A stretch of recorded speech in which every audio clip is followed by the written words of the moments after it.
시청자 여러분, 한 주간 편안하셨습니까? 지난 주말 기준으로 미 증시는 해방의 날 이전의 수준으로 되돌아왔습니다. 미국을 위대하게 만들어줄 것으로 기대했던 관세 정책이 오히려 미국을 위태롭게 만들면서 주식시장과 채권시장이 동시에 큰 폭으로 위축되자 트럼프는 자신의 정책에서 조금씩 뒷걸음질 치기 시작했기 때문이었죠. 이 중요한 이벤트가 있었던 그날을 기준으로 보통 중대한 변곡점이 되기 때문에 이제부터는 시장에 대해서 어떤 전략을 세워야 될지를 충분히 고민해 두셔야 될 때입니다. 결론부터 말씀드리자면 저는 주가가 조금은 더 반등을 줄 수 있다고 생각을 합니다. 시장이라는 것이 이미 실현된 재료가 반영되는 것이 아니죠. 미래에 반영될 재료를 먹고 살기 때문에 이제 막 시작된 중국과의 협상 가능성과 더불어서 인도나 영국 등과의 협상에서 이 긍정적 발표가 예상되는 등 앞으로 나올 것이 있기 때문이죠. 하지만 저는 이번 주 이후로는 반등할 때마다 현금 비중을 조금씩 높여둘 생각입니다. 조금 더 구체적으로 S&P 500 ETF인 스파이를 기준으로 575.30달러부터는 기술적 저항이 시작되는데요. 그 이후로부터는 상승시마다 현금 비중을 조금씩 늘려놓을 생각입니다. 다만 현금 비중은 최대 20%를 넘기지 않을 생각인데요. 조정이 있다고 하더라도 그 폭이 크지는 않을 것으로 예상하고 있기 때문이죠. 하나씩 이유를 설명드리도록 하겠습니다. 미 증시가 해방의 날 이전의 주가 수준으로 되돌려진 이유는 이 중국과의 협상 가능성과 이제는 최악의 순간이 지났을 것이다라는 기대가 생겼기 때문이죠. 이 중국의 계속되는 부인에도 미국 정부 측에서는 중국과 계속 접촉 중이다라는 뉴스를 끈질기게 흘려왔었는데요. 지난 주말부터는 중국 측에서도 미국이 제안한 것을 검토 중이다라고 처음으로 밝히면서 모호하기만 했던 중국과의 협상 가능성이 가시권에 들어오기도 했었습니다. 자, 그러면 우리 진중하게 생각을 해보죠. 오는 10일부터 중국과 미국이 첫 만남을 갖게 되는데요.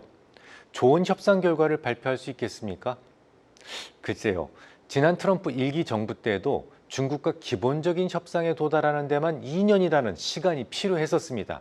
하지만 그때는 중국이 미국의 관세에 대한 대비가 전혀 없었던 시기였고 슈퍼 을의 입장에서 협상에 끌려다녔었기 때문에 그나마 2년 만에 타협에 성공할 수 있었던 것이고요. 지금은 중국 입장에서 맷집도 좀 생겼고 또 대안도 많이 생겼기 때문에 굳이 협상을 예전처럼 서두를 필요는 없어졌습니다. 특히 지난 수년 동안 지속적으로 두드려 맞는 과정에서 미국에 대한 중국인들의 여론이 크게 악화되었기 때문에 무역 전쟁이 여기서 더 심화된다고 하더라도 오히려 중국인들을 더욱 결속시킬 겁니다. 반면에 미국은 이 중국과의 교역이 실질적으로 끊어지기 시작하면서 경기 침체 우려가 더욱 짙어지기 시작했기 때문에 여론도 나빠지기 시작했다라는 점이 중국과는 다른 점이죠. 실제로 4월 중순을 기준으로 중국에서 미국으로 향하는 20피트짜리 해상 컨테이너 예약은 1년 전에 비해서 무려 45%나 감소했습니다. 4월에 중국에서 미국으로의 해상 운송이 81회나 취소됐는데요. 이는 지난 코로나19 당시 정점이었던 51건에 비해서도 더 많은 수준입니다. 중국산 수입품이 주로 도착하는 로스앤젤레스 항에 도착하는 물량은 1년 전에 비해 3분의 1가량 감소했죠. 이미 미국에는 지난 코로나19 당시와 비슷하거나 혹은 그 이상의 공급망 충격이 나타나고 있다는 의미가 되겠습니다. 그럼 당장 어떤 일이 벌어지나요? 5월 중하순경에는 미국 내에서 운송을 담당하는 트럭 회사들의 운송량이 당연히 급감하는 수순을 밟게 되겠고 5월 말이나 6월 초가 되면 트럭 회사와 소매 기업들의 고용 축소로 이어질 공산이 커지게 됩니다. 과거 팬데믹 때도 그랬었잖아요. 중국발 공급망 충격이 결국 미국의 경기를 위축시켰고 물가도 상승시켰었습니다. 지금도 그런 움직임이 이미 감지되기 시작한 것이죠. 지난주에 발표되었던 미국의 1분기 성장률은 전분기 대비 연율화 기준으로 무려 마이너스 0.3%, 지난 2022년 1분기 이후 처음으로 역성장을 기록했는데요. 물론 이번 역성장의 주된 원인은 이 관세가 실현되기 전에 일단 좀 미리 쟁여두자라는 소위 비축 수요 때문인 것으로 드러났죠. 순수출의 기여도가 무려 마이너스 4.8%포인트를 기록했으니까 말이죠. 다만 수입이 늘어나면서 재고도 함께 증가하겠죠.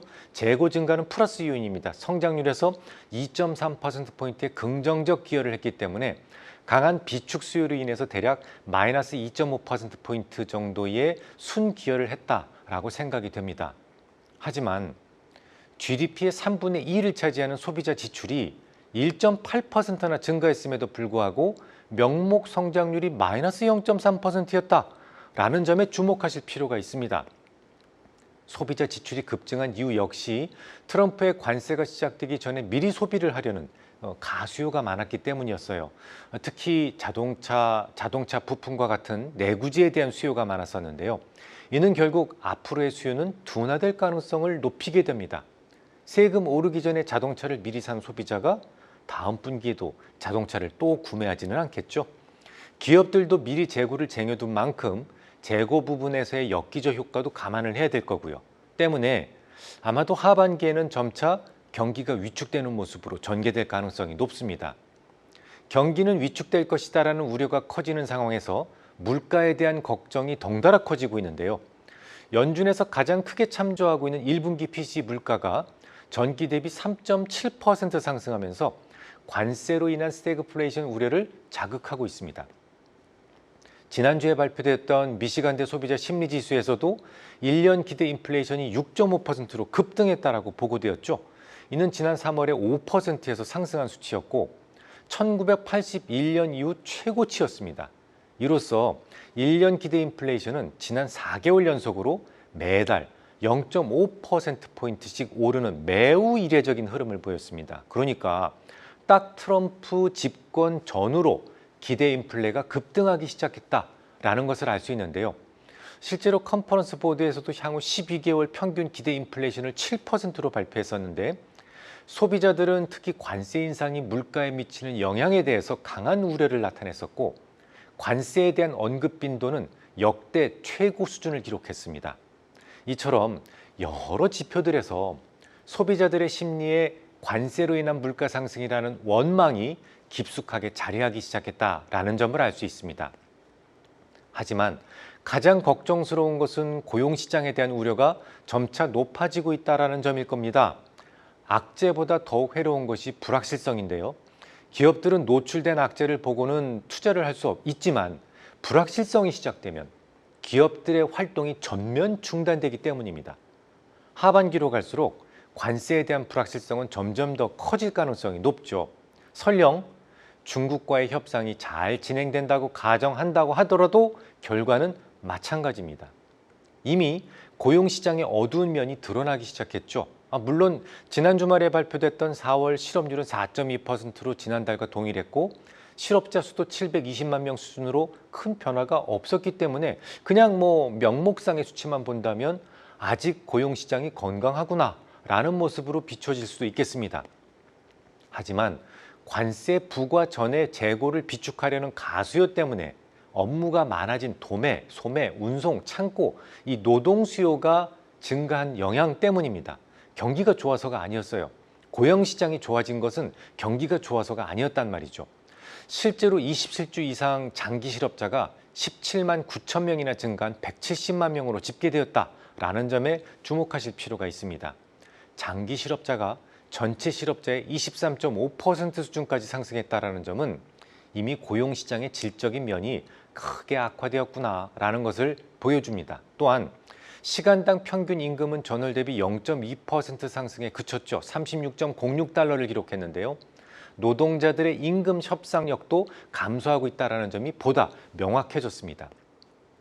임금 상승률이 물가 상승률보다 낮아지게 되면 소비자들은 소비를 줄일 수밖에 없잖아요. 그러면 미 경제의 70%를 차지하는 소비가 감소한다는 것은 결국은 침체를 의미합니다. 하지만 중국은요.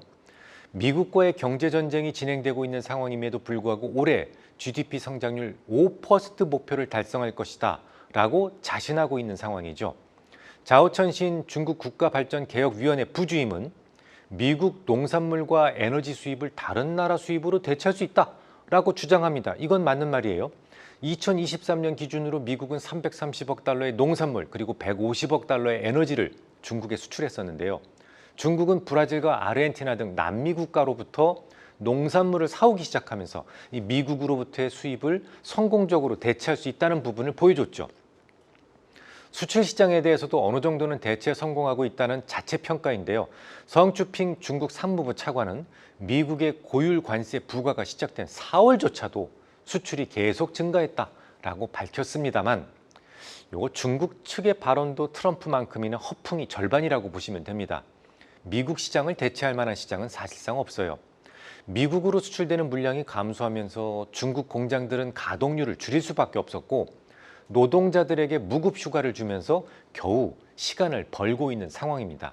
다만 국영 기업들이 대졸자 채용을 늘리고 고용 보조금을 정부가 지원하고 있고 또 수출 기업들의 자금 조달과 신용 지원을 강화하는 등 이 고용과 경제를 안정시키기 위한 정책에 집중하면서 미국과의 협상이 그렇게 절박하지 않은 모습을 애써 보이려 노력하고 있을 뿐입니다.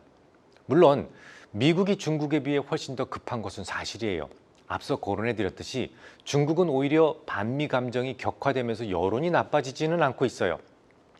하지만 미국은 다릅니다. 당장 신학기를 앞두고 7, 8월에 높아지는 수요에 대비해서 물건이 주문이 돼야 됩니다. 주문이 지금 들어가야 되는 시기예요. 유통업계에서는 신학기 수요가 높아지기 시작하는 7월 초에 상품을 진열하려면 향후 일주일 이내에 주문이 들어가야만 한다라고 주장하고 있어요. 하지만 이 관세 때문에 주문조차 하지 못하고 있는 형편이죠. 신학기와 연말 소비 시즌에 대응할 수 있는 시간이 많이 남지 않았기 때문에 중국과의 기존 공급망이 조속히 복귀되지 않을 경우 심각한 공급망 혼란이 야기될 수도 있다는 말이 되겠습니다. 중국으로부터의 수입이 상당히 감소하고 있다는 것은 조금 전에 숫자로 이미 입증해 드렸는데요. 관세를 부과해도 중국 등 수출국에서 그 관세를 부담하게 될 것이다라는 트럼프 행정부의 주장과는 달리 정작 소비자들에게 그 피해가 전가되는 모습이 나타나게 된 겁니다. 그러니까 당연히 트럼프에 대한 지지율은 어떻겠어요? 매우 가파른 속도로 하락할 수밖에 없어요. 실제로 트럼프 미국 대통령이 지난달 29일로 취임 100일 차를 맞은 가운데 여론조사 결과가 일제히 발표되었는데요. 지지율은 무려 70여 년 만에 최저치를 기록한 것으로 나타났습니다.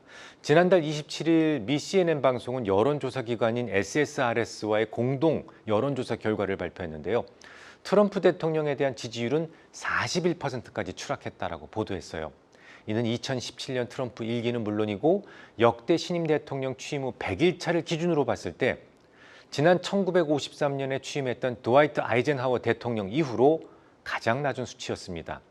워싱턴 포스트 여론조사에서도 트럼프 대통령의 직무 수행에 대한 평가, 긍정적이라고 평가한 응답자는 고작 39%에 그치면서 지난 2월 워싱턴 포스트 조사 당시의 45%보다 6%포인트나 하락했고요. 특히 관세 정책에 대해서는 응답자의 64%가 부정적이다라고 평가를 했습니다. 또한 뉴욕타임스와 시에나 대학이 지난달 25일 공개한 여론조사에서는 트럼프 대통령의 국정 운영에 대한 긍정적 평가는 42%였고 부정적 평가가 54%로 나타났어요. 심지어 응답자의 과반 이상은 트럼프 대통령의 권한에 제약을 둬야 된다라고 주장을 했습니다. 지금의 만행을 그대로 두어서는 안 된다는 말이죠. 응답자의 61%는 대통령이 의회 승인 없이 관세를 부과해서는 안 된다라고 답변을 했습니다. 하지만 이처럼 빠른 지지율의 하락에도 불구하고 트럼프는 그의 관세놀이를 중단할 생각이 아예 없는 것 같죠.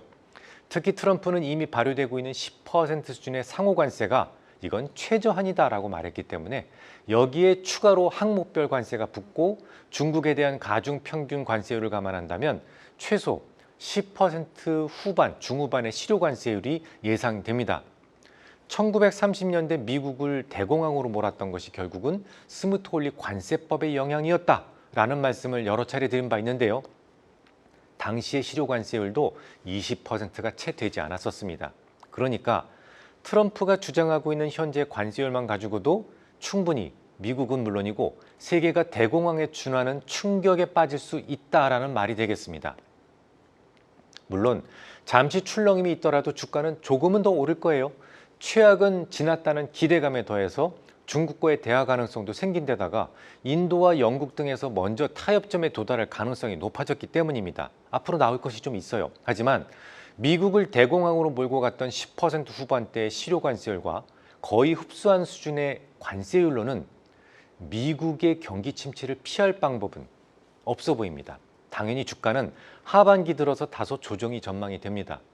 하지만 그럼에도 불구하고 20% 이상의 현금 비중은 염두에 두고 있지 않습니다. 설령 조정이 있더라도 그 폭은 크지 않을 것이다라는 생각 때문이죠. 이유는 세 가지가 있습니다. 첫째, 감세안. 예전에 말씀드렸었죠. 이게 늦어도 6, 7월이면 통과될 가능성이 높습니다. 둘째, 중국과의 GDP 경쟁에서 물러날 곳이 없어요. 셋째, 그것을 잘 알고 있는 연준 풋이 제공될 것으로 예측됩니다.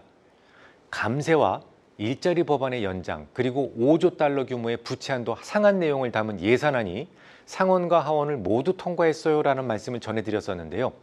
이어서 늦어도 7월 안에는 감세안이 정상적으로 통과될 것으로 보입니다. 이미 오래전에 말씀을 드렸듯이 감세안의 통과는 이 관세 악재를 어느 정도는 상쇄시킬 수가 있어요.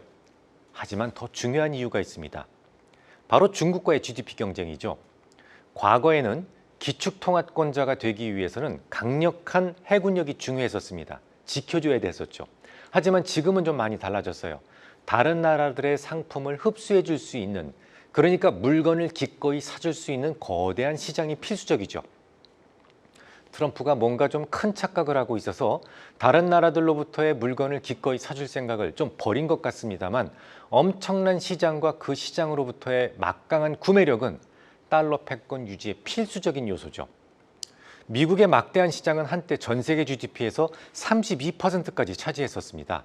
간헐적으로 미국 경제가 침체에 빠지더라도 1위 시장에 대한 지위가 흔들릴 이유가 없었죠. 그래서 거의 10년을 주기로 미국은 편안하게 침체에 빠질 수 있었습니다. 하지만 지금은요, 사정이 달라졌어요. 미국의 GDP는 현재 전 세계 GDP의 23.6%까지 추락했거든요. 문제는 미국의 GDP가 32%였을 때 고작 1%에 불과했던 중국 시장의 약진입니다. 현재 18%를 넘어섰는데요. 얼마 차이 안 나죠? 아마도 팬데믹이 아니었더라면 미국은 이미 중국에게 추월당했을지도 모를 일입니다. 팬데믹을 핑계로 미국은 4조 5천억 달러의 신권을 발행하면서 각종 인프라 투자 법안, 인플레 감축법 등을 이유로 시장에 돈을 마구 뿌렸고, 소비자들이 소비 시장을 유지할 수 있도록 현금도 살포했어요. GDP 규모를 획기적으로 키우는 데 성공할 수 있었죠. 반면에 중국은요, 성장이 일시적으로 정체되면서 미국과의 격차가 다시 벌어지게 된 겁니다. 하지만 지금은 중국이 전열을 가다듬고 다시 미국을 맹추격하기 시작했습니다. 앞서 말씀드렸듯이 미국의 끊임없인 압박에도 불구하고 5% 성장률을 목표로 할 정도로 말이죠. 그러면 이렇게 질문하실 수도 있어요. 아니 박 이사, 경기 침체에 빠진다면서 그런데 미국 증시가 더 오를 수 있어? 이게 말이 되나? 가능한 일이죠. 간단히 입증도 가능합니다. 최근 몇 년 동안 그룹급 인사들은 어떻게 얘기했었습니까? 미국 경제가 침체에 빠질 것이다, 주가도 하락할 것이다 라고 주장해 오지 않았습니까? 그렇지만 주가의 조정은 거의 없었습니다. 이유가 있죠. 바로 중국의 맹추격 때문에 조정을 보일 여유가 없었기 때문이었습니다. 실제로 지난 몇 년 동안 경기가 좋아서 주가가 상승한 적 없어요. 그런 적이 없습니다. 경기는 안 좋았어요. 그냥 유동성을 쏟아부어서 주가가 상승했던 겁니다. 또한 같은 이유로 앞으로도 마찬가지입니다. 미국이 침체를 겪게 되더라도 큰 조정을 용인할 수가 없어요. 만약 미국이 깊은 침체를 겪게 될 경우 중국에게 최대 시장의 지위를 넘겨주게 되고 패권 전쟁에서 돌이킬 수 없는 상황에 직면하게 될 수도 있기 때문이죠. 그런 점에서 저는 감세안이 늦어도 7월 안으로는 통과될 것 같습니다. 또한 미 경제가 침체에 빠질 위험이 커지는 순간 곧장 연준 풋이 지체 없이 작동할 것이다라는 생각입니다. 중국이 넉다운되는 모습이 확실하게 확인되기 전까지는 조정은 항상 짧고 상승은 긴 지난 수년 동안의 흐름이 지속될 가능성이 높습니다.